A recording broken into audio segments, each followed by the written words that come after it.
문화는 시민들의 삶의 질을 높이기 위한 중요한 요소 중에 하나입니다. 그래서 각 도시들은 시민들이 함께 즐길 수 있는 문화도시의 변신을 시도하고 있는데요. 오늘 더 리더에서는 그 행복도시의 선두대열에 서 있는 도시 한 곳을 소개할까 합니다.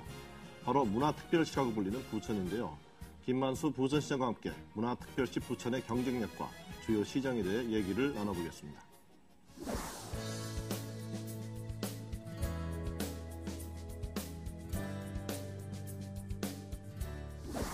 시장님, 바쁘신 나와주셔서 감사드립니다. 고맙습니다. 지금 3년 되셨죠? 그렇습니다. 돌아보시면 소감이 어떠신지요?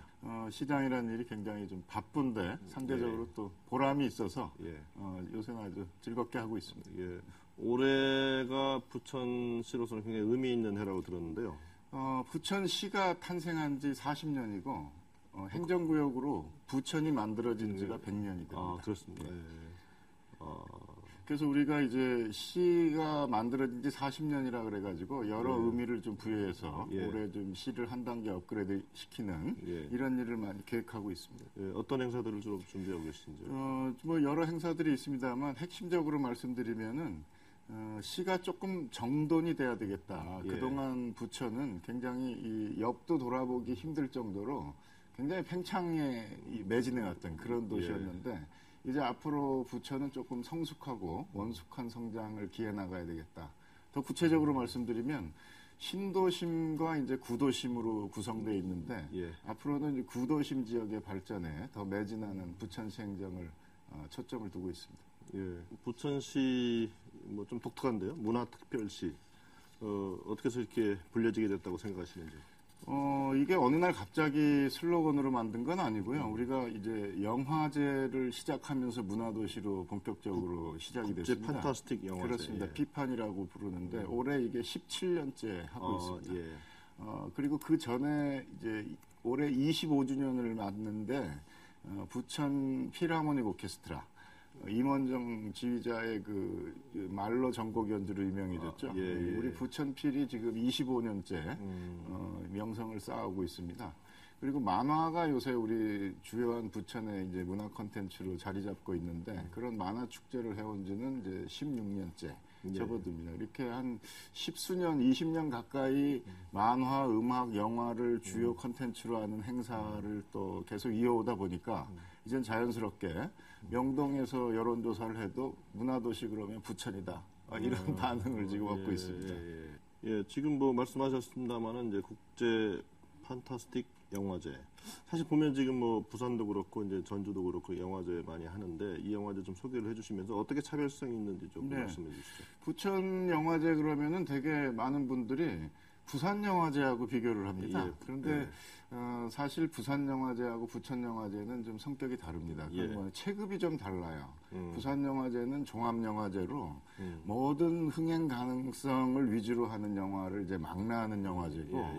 부천 영화제는 장르 영화제라 그래서 전 영화의 영역을 다루는 게 아니라 판타스틱 장르, 그러니까 공포, 환타지, 모험, 사랑 이런 특화된 장르의 영화를 전문적으로 상영하고 이제 하는 그런 영화제입니다. 그래서 젊은 층의 마니아들이 굉장히 충성도가 높은 그런 영화제로 보면 됩니다. 그래서 부산 영화제 같은 경우는 아시다시피 그런 좋은 자연 환경에서 이렇게 영화제가 이루어지는데 우리는 도심이라는 독특한 컨셉 속에서 젊은이들이 열광할 수 있는 그런 영화제로 특색을 갖추고 언제 열리죠, 매년? 올해는 이제 7월 18일부터 10하루간 열리는데 대체로 이제 그 한여름 또 그게 되게 이제 장마철하고 겹쳐요. 그래서 우리 부천 영화제를 할 때는 꼭 비가 옵니다. 그래서 이 영화 팬들 사이에서는 부천 영화제 피파는 우중 영화제다, 장마 영화제다 이런 얘기를 합니다만 이제는 그 비가 행사를 뭐 이렇게 제약하는 게 아니고 오히려 이제 비를 즐기는 그런 것도 하나의 판타스틱한 분위기를 연출하고 있죠. 뜨거운 여름에 이래저래 더위를 좀 식히는 영화제로 자리 잡았군요. 지난해 뭐 행정안전부에서 주최한 상 두 개 부분에서 받으셨다는데 좀 자랑 좀 해주시죠. 우리 부천이 제가 시장 취임할 때 한 27개 정도 1년에 상을 받았습니다. 근데 작년에 이렇게 보니까 75개의 상을 받았어요. 굉장히 그 수상 실적이 확 올라갔죠. 그 중에서도 지금 말씀하신 두 가지 상이 좀 기억에 남는데 그 생산성 본부에서 주는 으뜸행정 대상이라는 걸 2개 받았습니다. 으뜸행정 대상. 예. 하나는 이제 부천 아트밸리 사업이라고. 예. 이것은 우리가 문화도시 아닙니까? 그런데 예. 이제 이 문화도시에 있는 이 필하모닉 연주자라든지 아니면 만화가들이라든지 이런 예. 분들이 부천의 청소년들에게 학교 수업 시간에 가서 예술 교육을 하는 겁니다. 아, 예. 이것이 이제 문화도시 부천의 이제 독특한 교육 매칭 사업으로 평가를 받아가지고 문화라는 컨셉하고 딱 어울리는 사업입니다. 그래서 이것은 이제 부천에 있는 아이들은 예술 특기 교육을 자연스럽게 받게 하는 거죠. 예. 그것이 사교육이 아니라 공교육에서 예.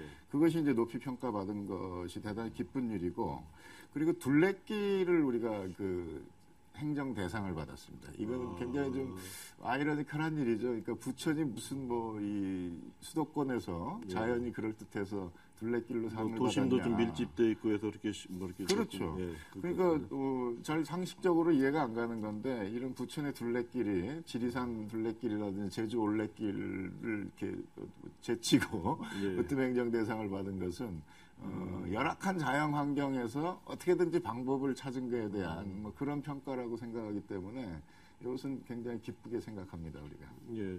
지금 부천 아트밸리 사업, 그다음에 이제 부천 둘레길 상당히 이제 어떻게 보면 아이디어 행정이라고 볼 수 있는데 이거 말고도 지금 보니까 승마로 게임 중독 청소년들 치유한다거나 또 아파트 단지 내에 어머니들 위한 육아시설 한다든가 상당히 독특한 아이디어들을 이렇게 실제 시정으로 연결시키셨는데 조금 더 소개를 해주시고 그런 아이디어는 어떻게 얻으시는지요? 우리가 이제 부천에 승마공원이 있습니다. 예. 그렇게 크진 않지만 이 승마공원에서 이제 아이들을 경기도 사업으로 예산을 지원해서 이제 승마 바우처를 받아오면은 저소득층 아이들에 한해서 저렴한 비용으로 이제 승마 체험을 하게 하는 겁니다. 근데 이 승마라는 것이 갖고 있는 치유의 효과가 대단해서 아이들의 이 게임 중독이라든지 아니면 이 좀 산만한 거 이런 것을 치유하는데 굉장히 효과가 있다고 그럽니다. 그래서 이 굉장히 지금 이제 많은 호응을 얻고 있고 또 아이러브 맘 카페라 그래서 요새 이제 보육기관 이런 것들이 이제 많이 활성화되고 있습니다만 이것은 뭐냐 하면 아이들이 이제 부모님이 아이들을 데려와서 아이들은 아이들대로 맡기고 또 부모는 부모대로 거기서 이제 학부모들하고 활동을 하는 그러니까 부모와 아이가 같이 활동할 수 있는 그런 보육의 새로운 모델을 만드는 거죠. 근데 이런 일들은 이제 갑자기 하늘에서 뚝 떨어지는 게 아니고 그동안 이제 부천에 갖고 있는 여러 영역들을 좀 이렇게 눈여겨보고 그것을 어떻게 하면은 좀 한 단계 발전시켜 볼까 이런 제안과 아이디어들을 모아나가는 과정에서 행정으로 구체화됐던 사례죠. 최근에 누구나 걷기 편한 보도 만들기 이런 계획을 발표했다고 들었는데 사실 이 보도 얘기가 나오면은 굉장히 좀 보도블록 이율 배반적인 이제 느낌이 들죠. 실질적인 도움이 돼야 되는데 또 눈에 보이는 행정 아니냐 이제 이런 이제 양론이 있을 수 있는데 어떻게 생각하시고 또 설명을 좀 해주시죠. 사업에 대해서.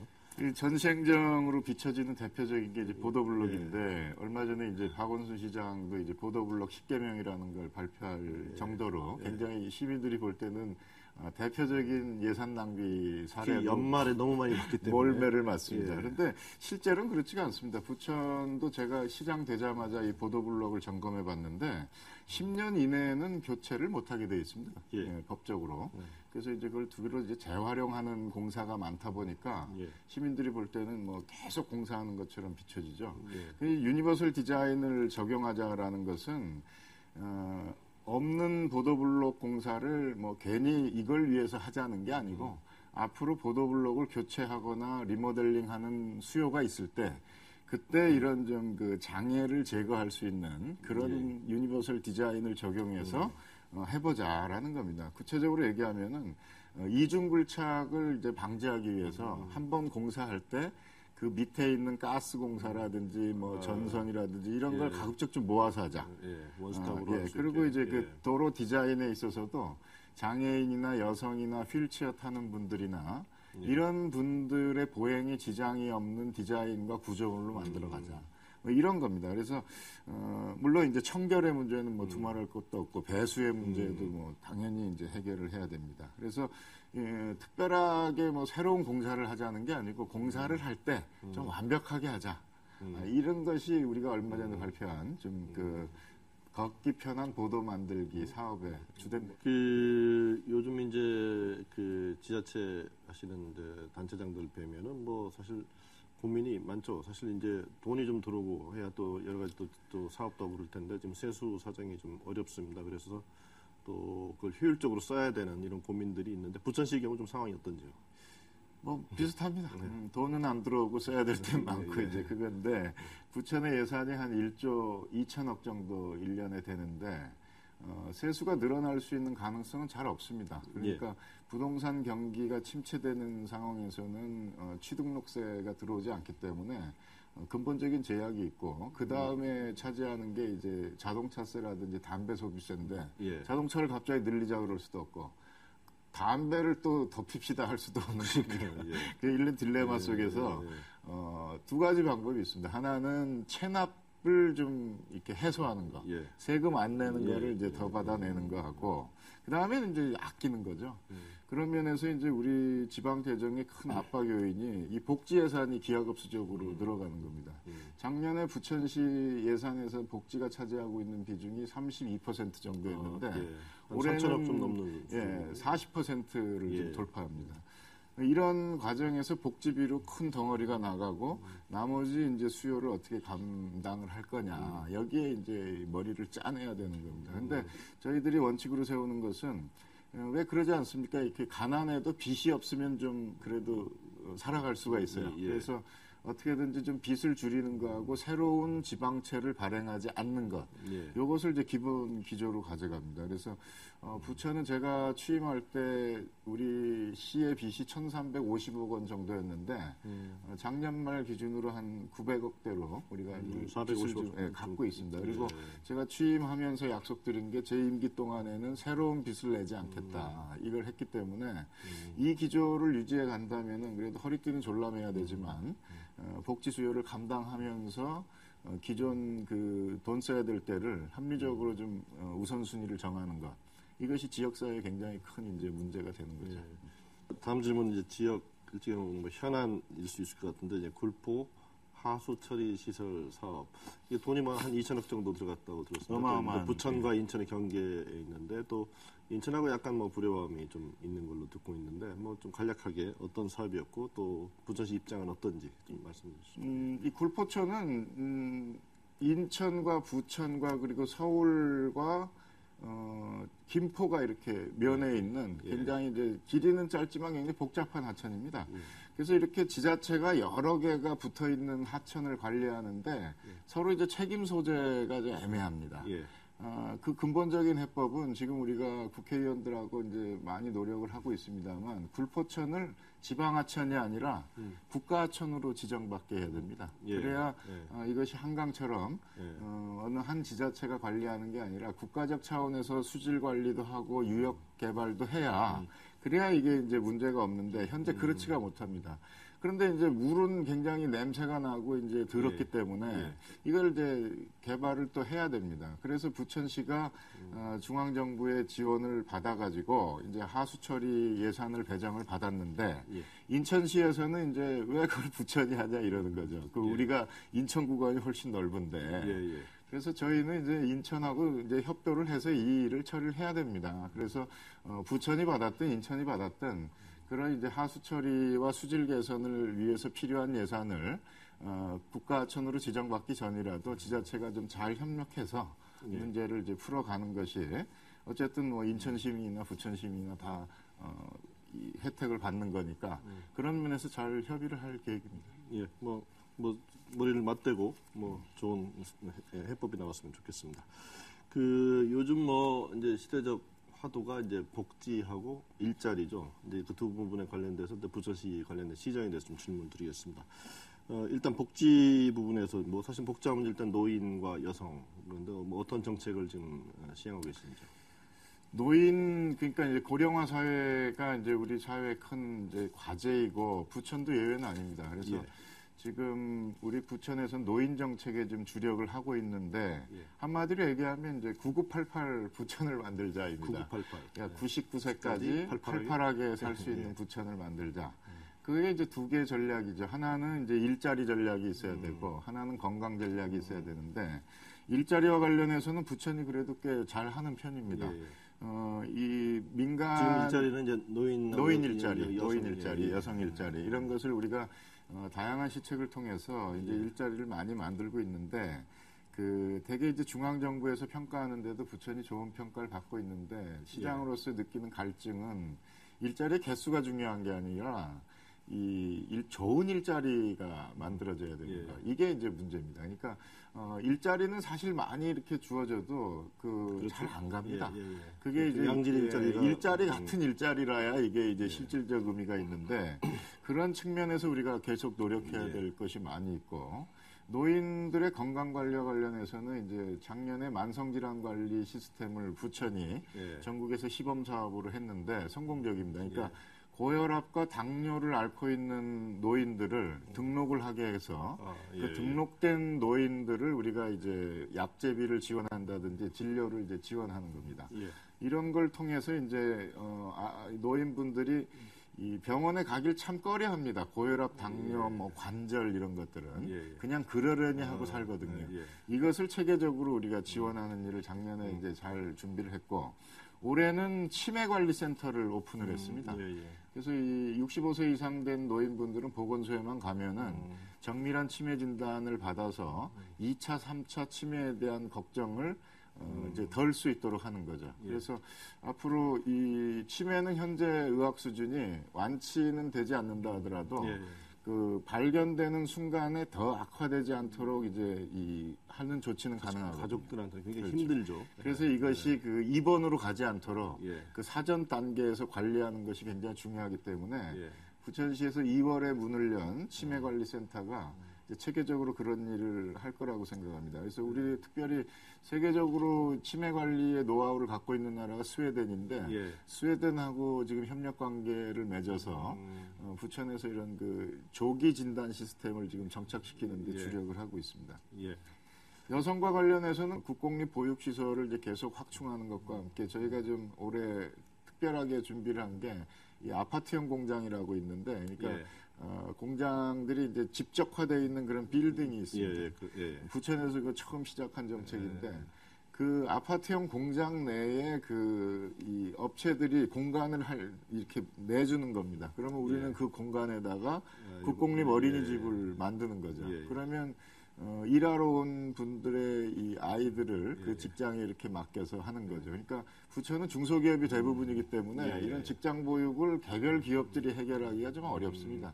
이렇게 해서 집적화된 기업 단위가 같이 해결하는 그런 모델을 올해 처음 좀 만들어 보고 있습니다. 복지 문제 말씀을 해주셨고 이제 일자리 이건 뭐 굉장히 중요한 화두고 이제 지금 이 현 정부가 얘기하는 고용률 70% 이렇게 되려면은 뭐 한 240만 개 일자리가 만들어져야 된다고 하더라고요. 그러니까 자치단체 이제 선에서도 상당한 노력을 하시고 계신 걸로 얘기를 들었습니다. 그래서 경기도 내에서 취업 실적이 가장 우수하다는 평가.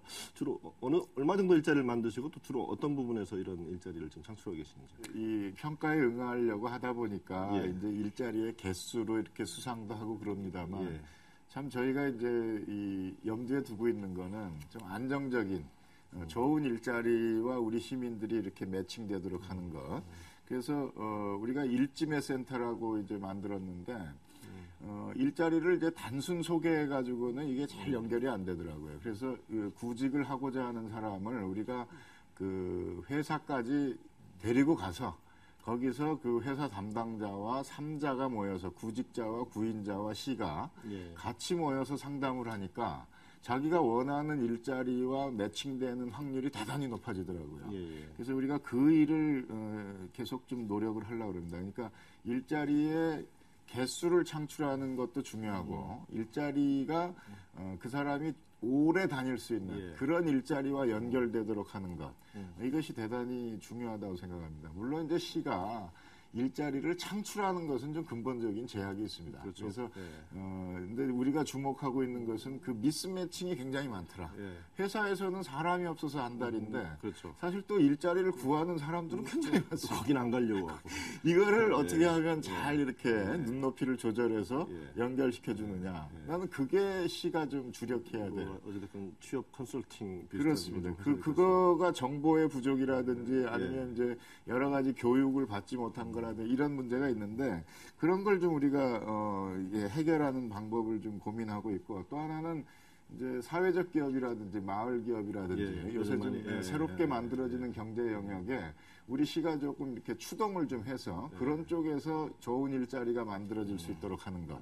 이것이 굉장히 중요하고 또 하나는 비정규직의 불안정 상태를 좀 정규직으로 유도해내는데 시가 좀 도와줄 수 있는 일들이 있지 않을까. 시 차원에서 뭐 좀 취한 조치들이 좀 있으신죠? 우리 시가 고용하고 있는 비정규직을 먼저 모범을 보여서 해결하는 거죠. 그래서 우리 시설관리공단 같은 경우에는 작년에 255명을 일시에 정규직화를 했습니다. 그랬더니 이제 그게 좋은 사례가 됐는데 우리 시가 이제 위탁을 주는 민간 업체라든지 이런 데는 가급적 그 조건에 정규직을 고용하도록 하는 것을 옵션으로 해서 하는 것이 우리 시가 이제 그 좋은 일자리로 유도해가는 그런 역할이라고 생각을 합니다. 그 지금 뭐 중소기업이 이제 많이 입지해 있는 부천시 앞부분에서 말씀해 주셨습니다만 이제 물론 이제 중앙 정부가 이제 추진하는 경제 정책 매크로 정책하고 큰 관련성이 있습니다만 또 시 단위에서 이제 지역 경제를 활성화할 수 있는 방안이라든가 뭐 이렇게 추진하고 계신 게 있으실 텐데요. 좀 소개를 좀 해주시죠. 네, 부천에 중소기업이 9,000개가 있습니다. 이것은 아마 이 기초자치단체에서는 아마 최고 많을 겁니다. 그만큼 많은데 문제가 뭐냐면 두 가지입니다. 하나는 중소기업이 좀 이렇게 잘 돼서 어느 정도 매출과 고용을 달성하면은 이 수도권에서 이 사업을 확장하기가 어렵습니다. 그 이제 수도권 규제도 있지만 굉장히 토지가가 높기 때문에 그래서 부천을 떠납니다. 이런 문제 한 가지 키우면 또 떠나는 문제가 있군요. 그러니까 그리고 이제 대개 이 중소기업은 이제 5인 미만의 그런 이제 영세한 업체들이 이제 이렇게 임대해가지고 이제 사업을 하는데 그래서 우리 부천에서는 그런 한계를 극복하기 위해서 이제 4가지의 전략적 중소기업 육성 종목을 정했습니다. 하나는 이제 금융산업이고 또 조명산업, 로봇산업 그리고 패키징 산업을 이제 4대 전략 산업으로 육성을 합니다. 그 중에서도 이제 금융산업 같은 경우에는 대한민국 금융업체 중에 집적도가 가장 높은 데가 지금 부천입니다. 그래서 우리가 몰드밸리라는 금융 단지까지 조성을 했는데 이제 새 정부에 우리가 지금 요청을 하고 있는 것은 금융 지원센터가 필요합니다. 그러니까 금융업체들도 대단히 영세하기 때문에 이들을 기술적으로 또 마케팅적으로 지원할 수 있는 이 센터가 필요한데 그것을 부천에 만드는 것이 대한민국 금융산업을 견인하는데 대단히 중요한 이제 핵심적 지금 고리가 되고 있습니다. 그것이 중요하고 또 조명은 이제 LED라든지 이런 신기술적으로 이제 계속 발전하고 넘어가고 있는데 그런 좀 부가가치를 높이는 쪽으로 우리가 이제 집중을 하고 있고 로봇 산업은 이제 한창 우리나라에서 이제 피어나고 있는 산업인데 이 로봇 산업과 관련해서도 중앙정부나 부천이 좀 애를 써야 될 게 기술은 좋은데 이분들이 대개 이제 이 기술자들이 이 회사를 창업하다 보니까 마케팅이라든지 판로 개척에 있어서 굉장히 어려움을 겪고 있습니다. 그래서 이런 쪽으로 우리가 지원을 한다면은 굉장히 이제 효과를 거둘 수 있을 것 같아요. 그래서 이 박근혜 정부가 이제 의욕적으로 중소기업에 대한 이 여러 시책을 지금 말씀을 하고 있습니다만 이런 의미에서 수도권에서도 좀 그 산업이 발전할 수 있으려면은 수도권 제약에도 불구하고 기술로 승부할 수 있는 이런 업종을 좀 전략적으로 밀어주는 것. 이것이 굉장히 선택과 집중에 있어서 효율적이기 때문에 이런 이 부천이 갖고 있는 기왕에 쌓아왔던 인프라와 결합하는 노력을 좀 해주시는 것이 굉장히 효과적이다 이렇게 보죠. 중앙정부 입장에서도 저 부천시 의견을 좀 많이 들어야 되겠군요. 많이 전달하고 있습니다. 중소기업들고요. 그 마지막 질문 드리겠습니다. 그 뭐 내년까지 좀 시간이 있기 때문에 남은 기간 동안 또 어떤 부분에 역점을 두실지 하고 조금 좀 중장기로 꿈, 뭐 대해서 포부에 대해서 좀 정리해서 얘기해 주시면 감사하겠습니다. 예, 이 뉴타운 재개발 정책을 좀 잘 정리를 하고 극복한 상태에서 이제 40년 된 부천을 어떻게 다시 재생시킬 거냐. 여기에 좀 초점을 두는 행정을 펴나갈 계획입니다. 물론 예. 문화도시로서의 부천의 정체성을 계속 보양시키는 이런 전략은 구체적인 이제 정책으로 계속 발전시켜 나가야 될 거고요. 그런 면에서 앞으로 부천이 할 일은 정말 무궁무진하다고 봅니다. 예. 문화도시로서 한 단계 업그레이드된 문화특별시로서 발전해 나갈 거라고 보고 예. 저는 뭐 그런 일을 다져나가는 데 있어서 초석을 깔고 레일을 까는 사람으로서 역할에 최선을 다할 그런 계획입니다. 예.